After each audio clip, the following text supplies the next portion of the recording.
Energy companies are reportedly holding billions of pounds worth of your cash because they've raised direct debits following the increase in prices.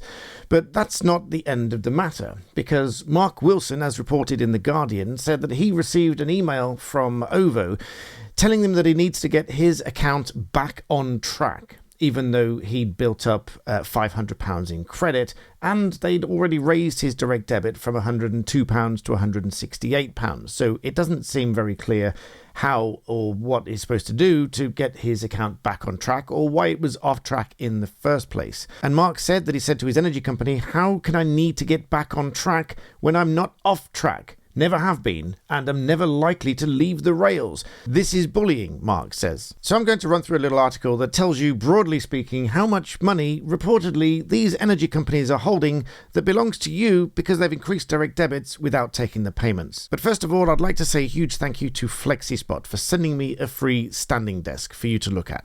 Take a look at this. I am so grateful to have received this standing desk from FlexiSpot. This is the FlexiSpot E7. I think standing desks are absolutely fantastic because it stops you from sitting down all of the time. And when you work from a desk so much as I do, both for my legal work and for my YouTube videos, I end up sitting at a desk far too often. So this actually, as my second standing desk that I've ever owned, this FlexiSpot has a memory function, so I can tell it to go to one level, which is the seated level, or with the press of a button, it will automatically lift up to the standing position, which I've preset. So when I want to stand up and do some work standing up, so I'm not constantly sitting down, I simply press the button and up it comes.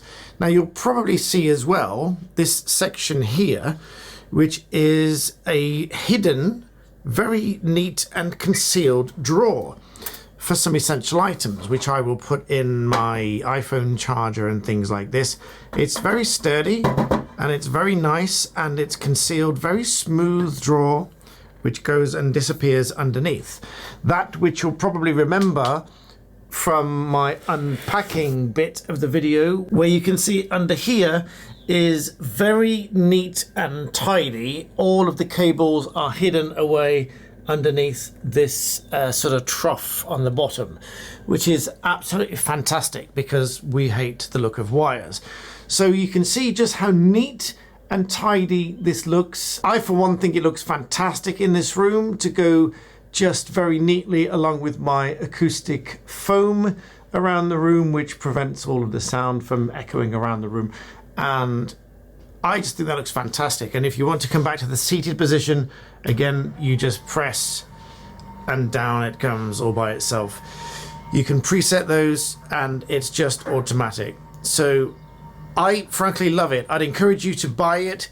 This is obviously supported by FlexiSpot because they sent me this for free and I've been testing it.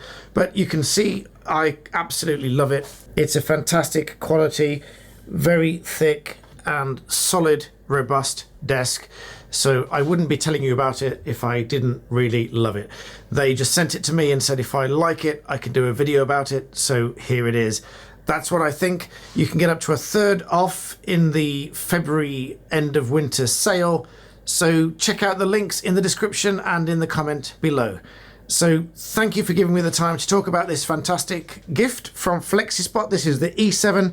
Check it out. So according to the Guardian article, Centrica, which is British Gas, have total residential customers of 7.3 million and said that it has about £400 million in customer deposits held in a separate account, which is an average about £130 per person.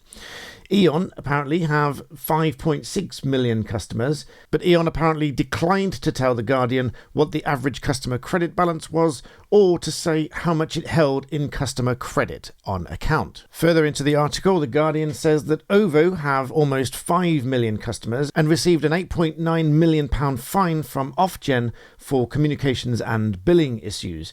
Apparently, that the regulator found inaccurate annual statements sent to over 500,000 customers over a span of 3 years. One customer was even told that she owed over £44,000 for a 2-month supply in her one-bedroom flat. EDF apparently have a little over 5 million customers and hold around £300 million in residential customer credit during 2021. But on the flip side, said that it was owed more than £1 billion by customers through the year on average. Octopus Energy told The Guardian that it has about 3.4 million customers, almost all of those are on direct debit, and it said that they vehemently opposed the proposition to ring-fence customer deposit, arguing that instead it favours an insurance policy for credit balances comparable with the kind provided by holidaymakers through the ATOL scheme. Octopus told The Guardian that it said it does not use customer credit balances to fund its business operations. I have to say, from what I've read, I'm fairly impressed with Octopus Energy from the various bits that I've read, so that might be worth you looking into. Octopus went on to say that whilst the customer credit balances were £660 million at the end of November, at the same time the customers owed them £510 million for energy that they'd used but not yet paid for, meaning that there was a float of £150 million in the month at which, of course, credit balances are their highest at the start of winter. On average, this means that they held only £44 per customer. I don't think that's too terrible, quite frankly. I'd be quite happy with that. Scottish Power have almost 5 million members but declined to give an average customer credit balance or say how much it held in customer credit. And let's not forget that in last July, Ofgem accused 5 suppliers of moderate or severe weaknesses in the way that they charge customers direct debits, ordering suppliers that had increased direct debits by more than 100% to review them, affecting more than 500,000 customers. Now, I can personally say that I'm with an energy supplier that says it's struggling to make profits in the UK, whilst at the same time posting global profits in the billions. And whilst we've used around half of the energy this winter that we did last winter, the bills have almost doubled. So I don't really see how that's possible. But of course, I'm not a full-blown economist and I don't know all of the details. But to me, something seems a little bit funny. What I might say to you and leave you with is this. If you have had your direct debit increased, first of all, they must give you 10 days notice for doing so. But also, if you're in a credit balance, there shouldn't be any real reason why you could request that money back, because it's your money. They are ostensibly holding it on trust for you because they're holding it for your benefit being for whenever it becomes due that you need to pay for something. They are holding your money. It is ultimately your money. Now, whilst they might have it in their terms and conditions that they can increase the direct debit, of course they have to give you notice of this, and if the amount that they take by direct debit, you are protected by the direct debit guarantee. So in the event that you are moving suppliers, on the one hand, you shouldn't be worried about it because they should be giving you that money back, but with all the energy companies that have gone bust in the last few years, I would be a little bit worried about that. In fact, our previous energy supplier went bust, and I took the decision to recall that money by direct debit just to make sure that I got it back because, like many other people, I had a fairly significant credit balance. So I hope this poses some use to you and makes you think about your credit balance or otherwise on your energy bill. And in the meantime, please do make sure you smash that like button and subscribe, and I'll see you next time.